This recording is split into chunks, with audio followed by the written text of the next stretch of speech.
So, what is, or what do you feel is your biggest challenge, or has been your biggest challenge up until this point? I think my biggest challenge has been respect, and respect on both areas that I maneuver in. Hip hop, as far as that's concerned, um, for me, it's just always just been a thing of it was always therapy for me.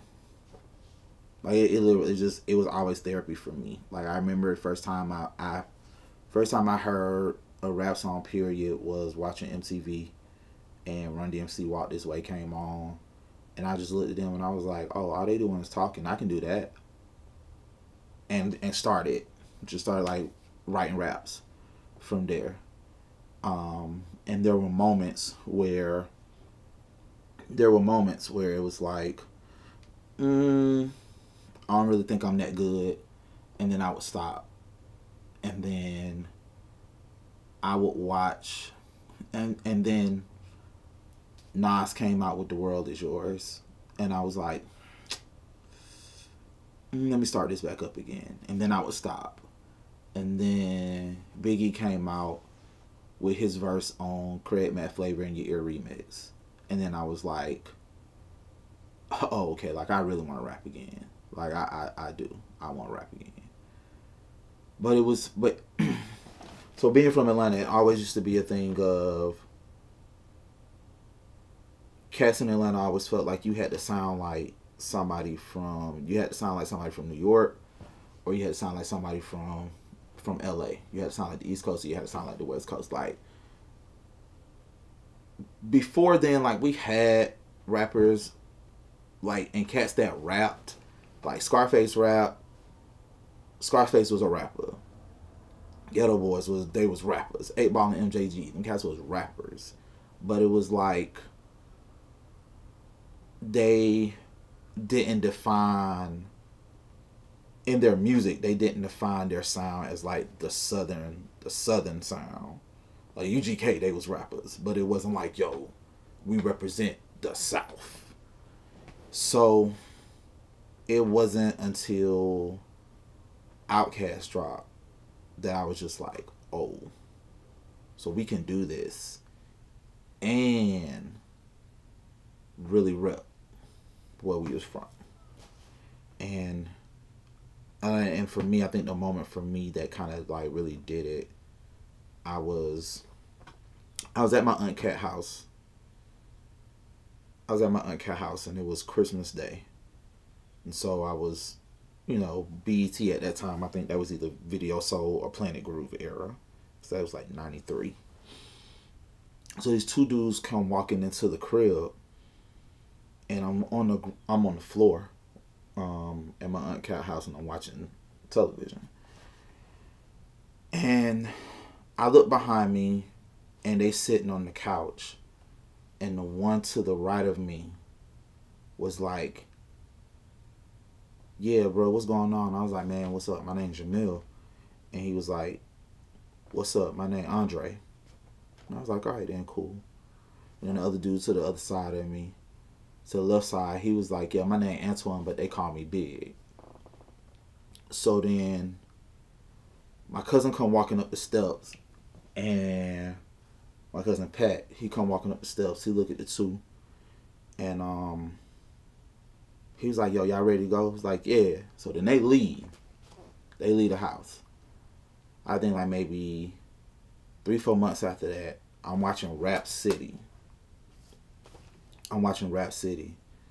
And Players Ball video come on Rap City. And I'm looking at the dudes in the Players Ball video. I'm like, my nigga, like, them literally was just the two dudes that was like sitting on this couch on Christmas. So, and my cousin who come walking up, like, I know him as Pat. Everybody else know him as Sleepy Brown. So, like, I'll never forget this one part in Denzel Washington's American Gangster where Denzel Washington's mom looked at him and was like, if you would have became a doctor, your nephews and your brothers, they would have became doctors. But because you out here pushing this work, your brothers and your nephews, that's what they doing. Like, from the moment you see players ball, and then Southern Playalistic Cadillac music come out, like, that was the moment where I was like, oh, like, we can do this. Like we can do this. Because I always used to watch my cousin, and I always used to watch him, like, on his keyboard, working on chords and stuff. And then once they moved into they knew, because initially they was living in Ben Hill, my Aunt Cat, my Uncle Sylvester, and my cousin Patrick, they was living in Ben Hill, and then they moved to a house over in, like, College Park area by Fulton Industrial Camp Creek area. So when they moved into the new house, I always used to go down to his room, and there used to be tapes on the ground. There used to be tapes on the ground, and I picked the tape up, and the tape would be the white label tapes. Like, if you remember back in the day, the white label tapes that niggas used to use as demo tapes. Yes. And the tapes would say on them, Organized Noise Productions. And so I would put the tape in the tape player, and it would be beats. It would be beats on these tapes that eventually became joints that y'all heard on Parental Advisory first album. Joints y'all heard on Southern Playalistic Cadillac Music. Joints y'all heard on Soul Food. Like, I heard these beats like 2.5 years before they dropped. Before. Because it was just like tapes sitting around. He was cooking up. I remember the day, and this is one of the reasons why I remember when Midnight Marauders dropped. Tribe Called Quest Midnight Marauders. The weekend it dropped, I was with him over at his mama house, my Aunt Cat house. I was with him, and we listened to Midnight Marauders from beginning to end.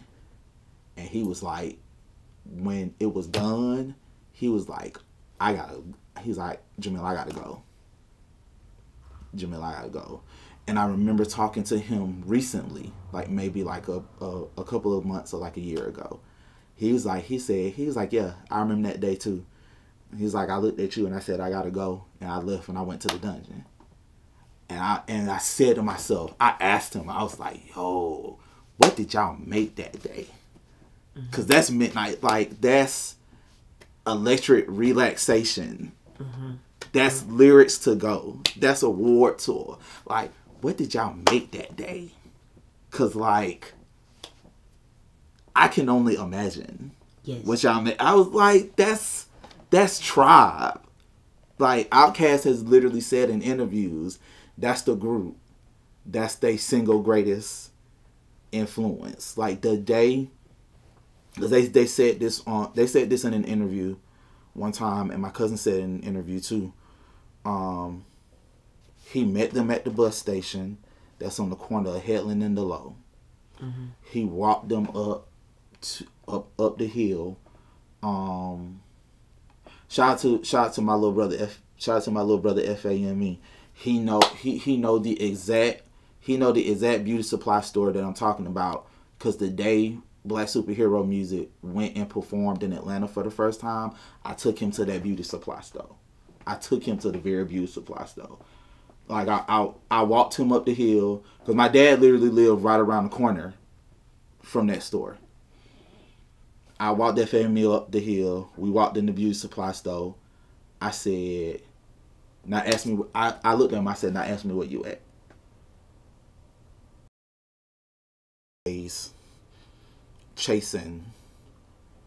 I'm always chasing Andre. I be feeling like every time, like, this dope. But if I was on this dope. But if I was on a song with Andre, would I have a better verse than Andre?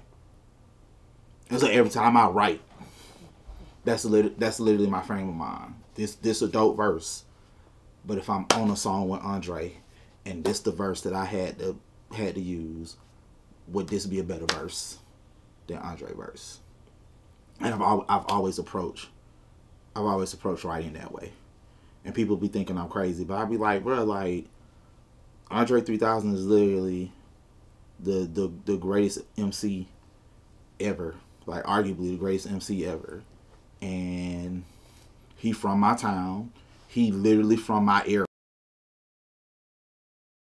I think respect as an MC, because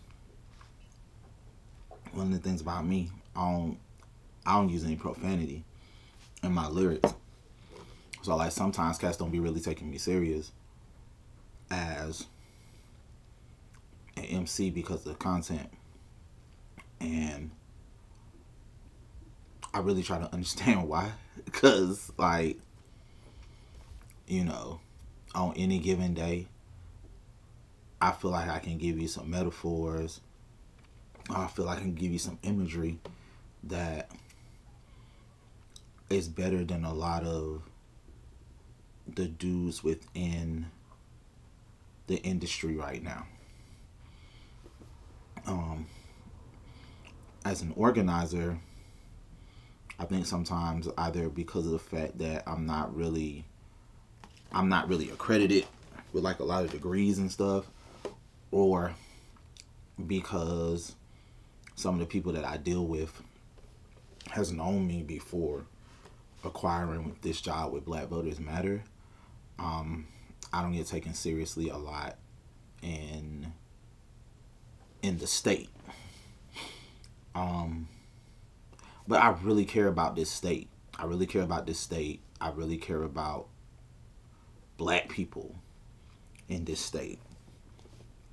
I really have a real good thought in my mind. And I think this is like the philosophy that a lot of organizers and activists, no matter what color, should use.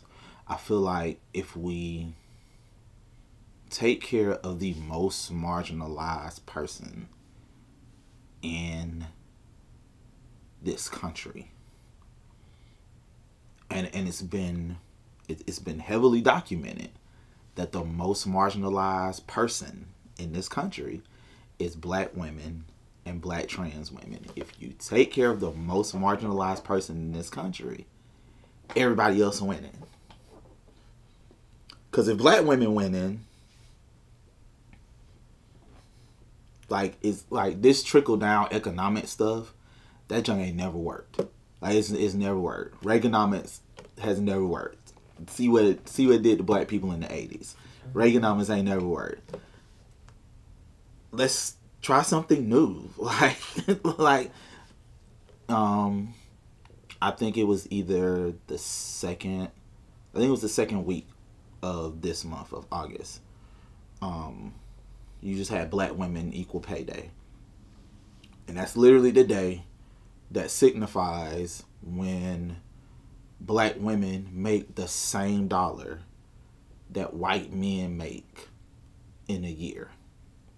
So Black women have to literally work 18 months in order to make the same dollar that white men make in one full calendar year. So if you go from January 1st to December the 31st, after December the 31st, you as a Black woman got to work 6 more months to make the same amount that a white man would make that whole year. It's nuts. That's how they operate the game. So it's like if we take care of Black women, everybody else winning. Like everybody else winning. And so that's my philosophy. That's the philosophy I use when I conduct, when I'm out in these streets organizing, when I'm out in the streets talking to people, as far as organizing is concerned. Because if we don't do it, ain't nobody else gonna do it. If we don't handle the neighborhoods and the communities that we're in, as far as black people are concerned, then they'll find it okay to arrest us for 15 years for simply protesting. They'll find it okay to lock me up for handing you a bottle of water while you in line with 102 temp outside, and all you trying to do is vote. That's all you're trying to do. And all I'm trying to do is hand you a bottle of water. I don't care if you Democrat or Republican. You look thirsty. Here's some water. But you're trying to influence somebody's vote by handing them that water. And now you have to be arrested and you have to be locked up. We're just treating each other like humans, though. And treating another human being like a human being now is against the law. It's outlawed. It's outlawed. Treating black women with the same common courtesy and human decency that you would treat these white women, or you would treat these white men. Treating them with the same common courtesy and human decency, and paying them what they worth. You know. But that's just my feeling. That's just my thought. You know, I don't know. I don't be knowing what I'm talking about here in these streets. That's what they told. That's what they told me. According to these streets, man, you the man with the plan. I be trying to be. You dropping knowledge on all of us, and we need that.